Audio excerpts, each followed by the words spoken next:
৭২ ঘন্টার সড়ক ও নৌপথ অবরোধ কর্মসূচিতে রাঙ্গামাটির পরিস্থিতি জানাতে এবং এছাড়াও খাগড়াছড়ি এবং বান্দরবান থেকেও আমাদের সাথে যুক্ত হচ্ছেন আমাদের সহকর্মীরা। শুরুতে চলে যাব রাঙ্গামাটিতে, সেখানে আছেন সহকর্মী সৈকত রঞ্জন চৌধুরী। সৈকত রঞ্জন, জানাবেন ৭২ ঘন্টার অবরোধ কর্মসূচির পরিস্থিতি কেমন দেখছেন? এছাড়াও স্বরাষ্ট্র উপদেষ্টার নেতৃত্বে প্রতিনিধি দল যে পৌঁছেছে, এরপরে আসলে আমাদেরকে সার্বিক পরিস্থিতি জানাবেন।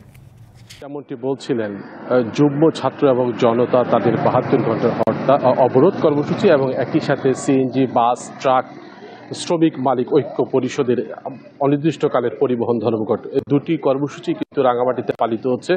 বেলা বেড়ে এখন 12টা বেজে গেলেও কিন্তু এখনো পর্যন্ত এখানের মানুষজন যে বাহিরে বের হওয়ার যে প্রবণতা, সেটি কিন্তু খুব একটা দেখা যাচ্ছে না। এবং যারা বাসা থেকে বাহিরে বা রাস্তায় যারা বের হচ্ছে, তাদেরকে আইনশৃঙ্খলা বাহিনী তাদেরকে আবার বাসায় ফেরত পাঠানো হচ্ছে।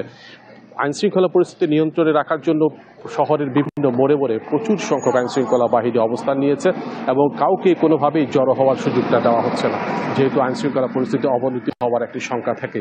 তবে যদিও বা মানুষের মনের মধ্যে কিন্তু একটু ভীতিকর পরিস্থিতি কাজ করছে, জনমনে এখনো পর্যন্ত তাদের ভীতিটি যায়নি। উভয় পক্ষের মধ্যেই কিন্তু এই ভীতিকর পরিস্থিতিটি বজায় রয়েছে। আজকে যে স্বরাষ্ট্র উপদেষ্টার নেতৃত্বাধীন একটি প্রতিনিধি দল রাঙ্গামাটিতে আসবে, সেই প্রতিনিধি দলটি প্রান্তিক হল, রাঙ্গামাটি রিজিয়নের প্রান্তিক হলে সেই সভা হওয়ার কথা রয়েছে। যদিও বা সভাস্থলে এখনো এসে পৌঁছননি তারা।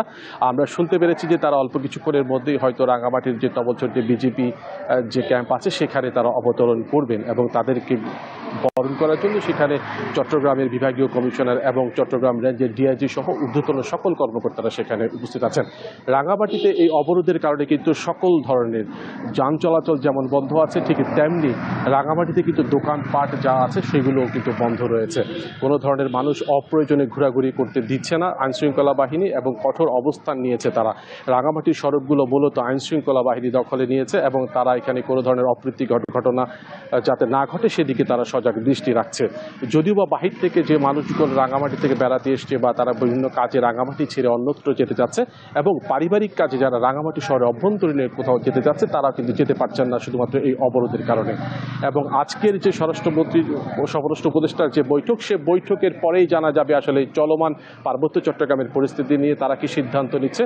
তখন আমরা, যদি স্বরাষ্ট্র উপদেষ্টার প্রতিনিধি দল আমাদেরকে ব্রিফ করে, তখনই আমরা তাদের সবার ফলাফল আমরা জানতে পারবো। সে পর্যন্ত অপেক্ষা করতে হবে।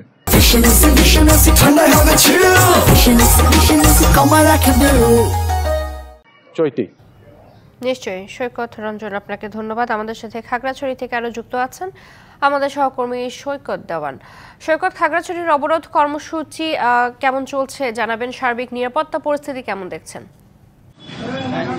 আমি যদি বলি, গত 2 দিনের সাথে আজকের অবস্থা খুবই স্বাভাবিক। শহরের মধ্যে থ্রি হুইলার, সিএনজি, মোটরসাইকেল চলাচল স্বাভাবিক, লোকজনও বেরিয়ে আসছে। তবে 72 ঘন্টা সড়ক অবরোধের কারণে কোনো বাস যায়নি। সকালে ঢাকা থেকে যে রাত্রিকালীন বাসগুলো আছে, এগুলো পুলিশের প্রহরায় খাগড়াছড়ি শহরে প্রবেশ করেছে। খাগড়াছড়ি শহরে অবরোধের কারণে সবচেয়ে বেশি বিপদে পড়েছে সাজেকগামী পর্যটক।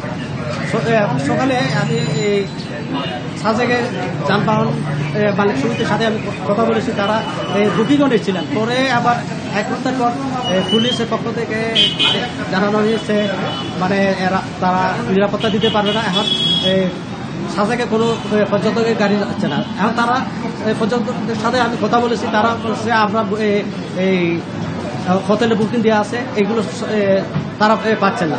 আর খাগড়াছড়িতে নিরাপত্তা ব্যবস্থার জন্য পুলিশ এবং সেনাবাহিনী দ্রুত টহল জোরদার করা হয়েছে। সেটা এই ছিল আমার সর্বশেষ। সৈকত, ধন্যবাদ আপনাকে। আমাদের সাথে আরো যুক্ত আছেন বান্দরবান থেকে আমাদের সহকর্মী সৈকত দাস। সৈকত, সেখানকার সার্বিক পরিস্থিতি আমাদেরকে জানাবেন। 72 ঘন্টা ঢাকা অবরোধের 72 ঘন্টা ঢাকা অবরোধের কোনো এখানে প্রভাব পড়েনি। সকাল থেকে সব ধরনের যানবাহন চলাচল করছে এবং মানুষের যাতায়াত স্বাভাবিক আছে এবং বাজার, যেখানে বাজার আছে মূল বাজারেও, এখানেও মানুষজনের ভিড় দেখা গেছে এবং দোকানপাটগুলো খোলা। তবে এখানে কোনো আমি জেলা প্রশাসকের সাথে কথা বলেছিলাম যে তিনি জানিয়েছেন যে কোনো অপ্রীতিকর ঘটনা ঘটেনি।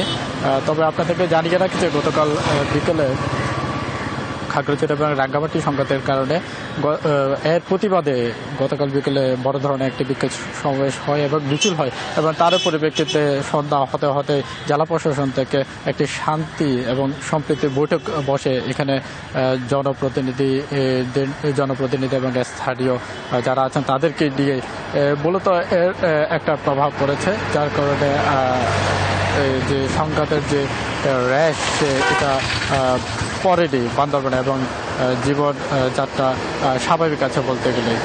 এই ছিল আমার কাছে খবর। সৈকত, ধন্যবাদ আপনাকে।